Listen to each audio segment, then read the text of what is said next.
सबसे पहले तो मेरे ख्याल से जो कैनेडियन हुकूमत है, उनके वजीर आज़म है, उनको अप्रिशिएट करना चाहिए इस बात पे कि उनको इसके फॉल आउट्स का अंदाज़ा होगा कि एक डिप्लोमेटिक टेंशन इंडिया और कनाडा के दरमियान हो सकती है। इंडिया ऑब्वियसली कोई बहुत बड़ा कनाडा का ट्रेडिंग पार्टनर नहीं है, लेकिन हमें सबको पता है कि इंडिया एक बहुत बड़ी मार्केट है। ये अंदाज़ा होने के बावजूद कि एक डिप्लोमेटिक टेंशन हो सकती हैं, उन्होंने ये स्टेप लिया और ये बताता है कि जो आज़ाद मुल्क होते हैं वहाँ पे चाहे कोई माइग्रेट करके आके सेटल हो, लेकिन एक दफ़ा वो आपका सिटीजन बन जाता है तो उसकी जान की कितनी अहमियत होती है। तो वो जो हरदीप सिंह है वो इंडिया में एक सेपरेटिस्ट मूवमेंट चला रहे थे, वो फिर आके कनाडा सेटल हो गए, लेकिन एक दफ़ा उनको शहरियत मिल गई वहाँ की, तो उसका मतलब वो कैनेडियन हो गए। और जितनी हुकूमत जो बाय बर्थ जो होंगे कैनेडियन, जितनी उनको सपोर्ट करती है, माइग्रेंट्स को भी करती है। ये मेरे ख्याल से सबसे पहले तो बहुत एक बड़ा स्टेप लिया है उनकी हुकूमत ने। हमें इस बात की दाद देनी चाहिए और हर मुल्क को सीखना चाहिए कि आपकी जो लोगों की, सिटीजन्स की जो लाइफ है, उससे बढ़ के कोई चीज नहीं होती, तो उस पर आपको स्टैंड लेना चाहिए। और स्टैंड उन्होंने लिया।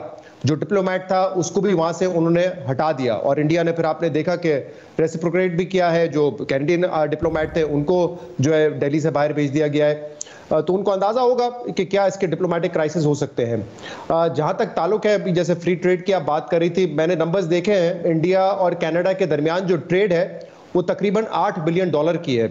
इंडिया जो है $4 बिलियन का एक्सपोर्ट करता है टू कनाडा और तकरीबन $4 बिलियन का इंपोर्ट करता है कनाडा से। लेकिन इंडिया के लिए बहुत बड़ी कोई एक्सपोर्ट मार्केट नहीं है। इंडिया की एक्सपोर्ट्स इस साल जो है वो तकरीबन $750 बिलियन की हैं। तो $750 बिलियन में से $4 बिलियन की एक्सपोर्ट कोई खास उनके लिए मैटर नहीं करती। हाँ, पाकिस्तान जैसा मुल्क होता तो वो आप कहते कि ये तो हमारी 1/4 या 1/5 जो है वो।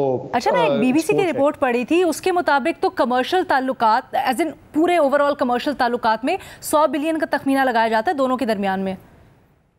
मैं एक्सपोर्ट और इंपोर्ट की बात कर रहा हूँ। हो सकता है कि एफडीआई हो, जो इन्वेस्टमेंट्स होती हो, मुझे उसका नहीं पता। मैंने जो एक्सपोर्ट्स के अभी नंबर देखे वो मुझे $8 बिलियन के नजर आए।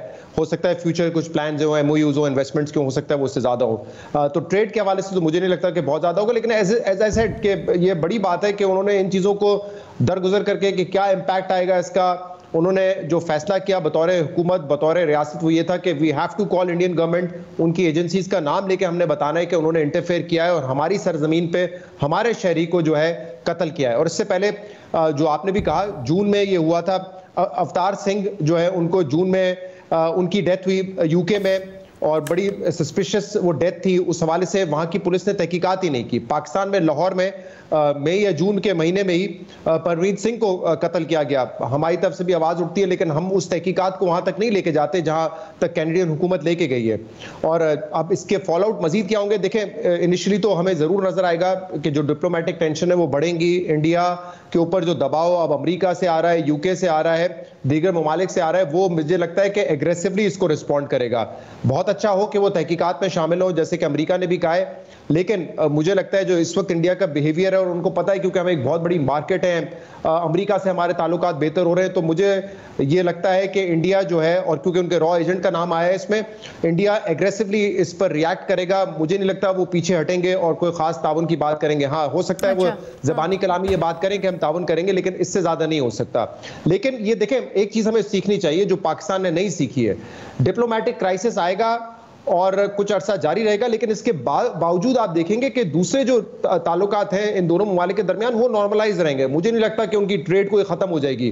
जैसे हमारा इंडिया के साथ स्टैंड ऑफ होता है, हम कहते हैं ट्रेड नहीं करेंगे, लेकिन इंडिया का चाइना से झगड़ा है, चाइना से जंगे लड़ चुका है, लेकिन चाइना से भी ट्रेड करता है। तो मुझे नहीं लगता कोई मीडियम टू लॉन्ग टर्म में उनके ट्रेड वगैरह को कोई इशू होगा। हाँ, एक इंडिया का नुकसान जो हुआ है वो उनके इमेज, उनके तासुर का हुआ है। खासतौर पर जो इंडियन डायस्पोरा बाहर मौजूद है, मेरे ख्याल से उनको बड़ी मुश्किलात का सामना करना पड़ेगा, जस्ट बिकॉज उनका इमेज इतना हर्ट हुआ है। और कनाडा में तकरीबन 15 लाख इंडियंस हैं, जिसमें अच्छी खासी मेजॉरिटी सिख बरादरी की है, जो कि इंडिया पंजाब से ताल्लुक रखती है।